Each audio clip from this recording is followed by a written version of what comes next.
First story. So, this happened about a year ago, and it still feels unreal when I think about it. I've never been the kind of guy people look up to or even pay much attention to. I'm a quiet IT guy, you know? The kind who'd rather spend a Friday night gaming or binge watching a Netflix series than doing something adventurous. But one evening, everything changed. It was a hot summer day, and the city was buzzing. Everyone was using their air conditioning at full blast, and the power grid couldn't handle it.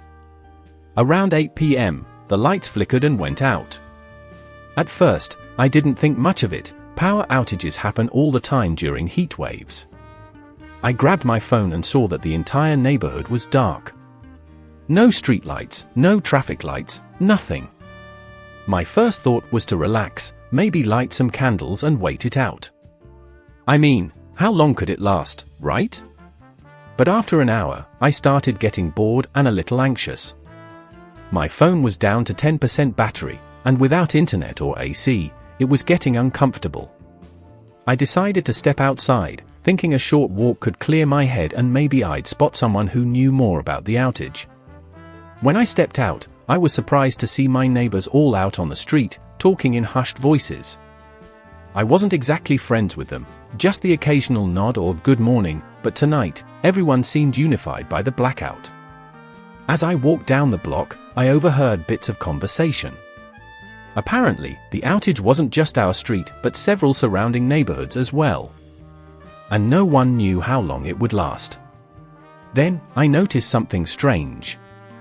At the end of the street, where the road meets the small park, there was an old generator. I'd seen it before but didn't pay much attention to it. It was one of those things that looked like it hadn't been used in years. Suddenly, I had an idea. You see, working in IT for years teaches you a thing or two about electronics, and I'd also dabbled in some basic mechanics when I was younger. It hit me that if I could get that generator working, I might be able to provide at least some power to the neighborhood. At first, I hesitated. This wasn't exactly my job, and what if it didn't work? But something pushed me to try. I approached the group of neighbors, who were huddled near the generator, and asked, "Has anyone tried turning that thing on?" A few of them laughed nervously. "That old thing hasn't worked in years," one of the older guys said. Another neighbor, a woman in her 40s, added, "We don't even know who it belongs to." "Well, maybe it's worth a shot," I replied. "I mean, worst case, nothing happens, right?" There was a bit of a murmur, and then someone handed me a flashlight. "Go ahead," they said, almost as if they didn't believe anything would come of it. I knelt down and inspected the generator. It was old, no doubt, but not beyond repair. It had fuel in it, probably old fuel, but it might still work. I tinkered with the engine for a few minutes, adjusting a couple of things, checking the fuel line. I was starting to feel the pressure of everyone watching me. What if I couldn't get it to work? What if I looked like an idiot for even trying? Finally, I decided to give it a go. I pulled the starter cord. Nothing. Pulled it again. Still nothing. I started to sweat. It wasn't just the heat, it was the feeling of all these eyes on me. But I wasn't ready to give up. On the third pull, there was a cough, and then, boom, the generator roared to life. The small crowd erupted in cheers. It wasn't much, but I had just brought some light back to the darkness, quite literally. I felt a weird sense of accomplishment and relief wash over me. But that's not where the story ends. A few minutes later, someone brought out a few extension cords, and we started hooking up essential things, phones, a couple of fans, and even a small fridge someone had wheeled over from their house. We couldn't power everything, but it was enough to bring some comfort to the block. Word spread fast. People from the next street over started coming by, asking if they could charge their phones or just sit in the cool breeze from the fans. Before I knew it, the entire park had become a kind of impromptu community gathering spot. People brought out coolers with drinks, some even started grilling food since their refrigerators were useless. It was strange, but in a good way. Neighbors who barely said hello to each other were suddenly sharing food and stories, sitting together in the park under the dim glow of the generator-powered lights. I had never seen anything like it. By the time the power came back on, which was around midnight, no one was ready to leave. We had turned what could have been a miserable night into something memorable, and people actually thanked me for it. Me, the guy who usually stayed in the background. Over the next few days, whenever I walked around the neighborhood, people would nod or say, "Hey, great job with the generator." It felt weird, almost like I was some kind of local hero, even though all I did was tinker with an old machine. But I realized it wasn't just about fixing the generator, it was about bringing people together when things got tough. I still think about that night sometimes, how it changed the way I see my neighbors and my own role in the community. I'm still the quiet IT guy, but now people know me as the guy who saved the block during the blackout. And honestly, it feels pretty good. Second story. Alright, so I've been living in this city for over 5 years now. You'd think I'd know it like the back of my hand by now, right? Wrong. This happened a couple of months ago, and it's easily one of the weirdest, most unexpected experiences I've had in a long time. I guess you never really know what's just around the corner until you accidentally take the wrong turn. It all started on a Saturday. I had a dentist appointment in a part of town I wasn't too familiar with. The kind of place where you know the street name, but you're not quite sure where it actually is. I figured Google Maps would take care of it, so I didn't bother studying the route too much beforehand. Big mistake. I hopped on my bike, it's my go-to transportation these days, and headed out. The ride was smooth at first, but somewhere along the way, I took a left instead of a right. I didn't realize it immediately, and my phone signal decided to cut out just when I needed it most. Typical, right? At this point, I'm pedaling through unfamiliar streets, trying to find anything that looks remotely like a dentist's office. As I'm wandering around, I notice the neighborhood is changing. The buildings are older, more worn down, and there are fewer people around. Not exactly sketchy, but definitely not the part of town I usually find myself in. My anxiety starts kicking in because I'm running late, and I still have no idea where I am. So, I stop in front of this rundown little cafe to check my phone, hoping the signal will come back. That's when I see it. Across the street, there's this tiny, unmarked building. No signs, no windows, nothing. Just a plain, faded blue door with a small light above it. It looked completely out of place, almost like it didn't belong there. I don't know why, but something about it caught my attention. Maybe it was the fact that it was the only thing that didn't look abandoned on that block. I stared at it for a minute, contemplating whether I should just keep moving or check it out. Curiosity got the better of me. I crossed the street, and as I got closer, I noticed there was a small handwritten note taped to the door. It simply said, "Open 24/7. Everyone's welcome." Weird, right? At this point, I was already late for my appointment, so I figured, what the hell, might as well take a peek inside. I pushed open the door, expecting to find a dingy, empty room or something. Instead, I walked into what I can only describe as a completely different world. The inside was nothing like the outside.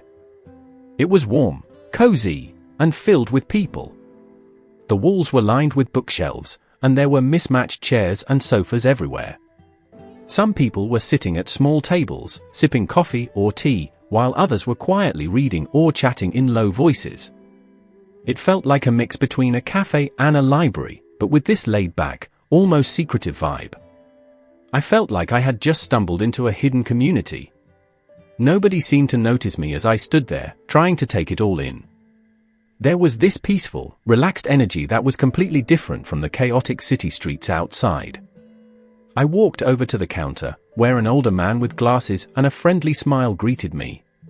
"First time here?" he asked, as if he knew I didn't belong.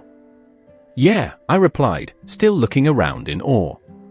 "What is this place?" He chuckled. "We don't have a name. It's just a space for people who need a break." "Coffee? Tea?" I hesitated for a second but then asked for a coffee. He handed me a steaming cup, and I took a seat by the window, still trying to process what was happening. There was something calming about being in a place that seemed so removed from everything else. It was like I had found a pocket of tranquility in the middle of the city's chaos. As I sat there, people came and went, but no one seemed in a rush. Some of them smiled at me or nodded, like I was already part of their little secret. It was the kind of place that made you feel welcome without saying a word. I ended up staying there for over an hour, just watching the people, drinking my coffee, and feeling this strange sense of belonging. I completely forgot about my dentist appointment, my frustration, everything. It was one of those moments where you just feel at peace, even though you're surrounded by strangers. Before I left, I asked the guy behind the counter, "How long has this place been here? I've never seen it before." He smiled again, that same knowing smile. "Long enough. But you don't find this place, it finds you." I left with more questions than answers, but in the best possible way. As I rode my bike back home, I couldn't stop thinking about that hidden spot and the people who seemed to drift in and out of it, just like me. I tried to go back a few weeks later, but I couldn't find it again. I rode up and down the same streets, but the building with the blue door was gone, as if it had never been there in the first place. Maybe it was just a fluke, a one-time thing. Or maybe it's one of those places that only reveals itself when you really need it. Either way, I'm glad I took that wrong turn. I guess the lesson here is that sometimes getting lost is the best way to find something you didn't even know you were looking for. If you ever find yourself in that part of town, keep an eye out for a small blue door with a handwritten note. You never know, it might just change your day, or even your life. Third story. I've never considered myself much of an athlete. Sure, I jog occasionally, but it's more of a leisurely pace, just to clear my mind after a long workday. You know, the type of run where you stop halfway to take pictures of trees or a sunset.